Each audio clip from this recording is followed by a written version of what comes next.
Starmania, le metteur en scène Thomas Jolivet a un personnage oublié, ZAPTV.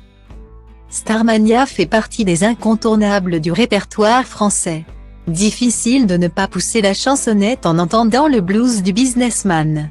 Même s'il est vrai que les mauvaises notes ne sont jamais très loin.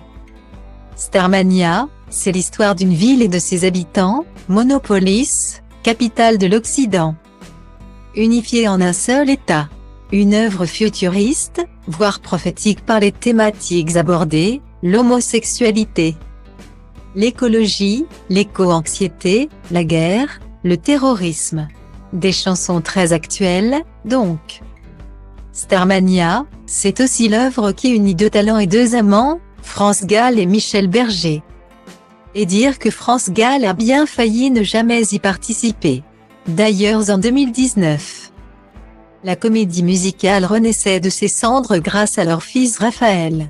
Un projet retardé à cause de la crise sanitaire. Mais qui a bel et bien vu le jour.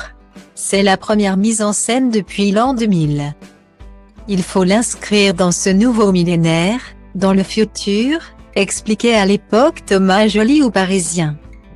Aujourd'hui, cette nouvelle version de Starmania est de retour. Elle a fait son retour sur la scène musicale de Paris le mardi 8 novembre 2022. Avec ses 500 lumières, sa centaine de costumes et sa trentaine de chanteurs et danseurs.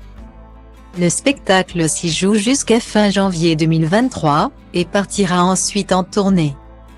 Un spectacle magique, raconté ce vendredi 25 novembre 2022 par le metteur en scène Thomas Jolivet et les deux chanteurs Alex Montambo et David Latulippe.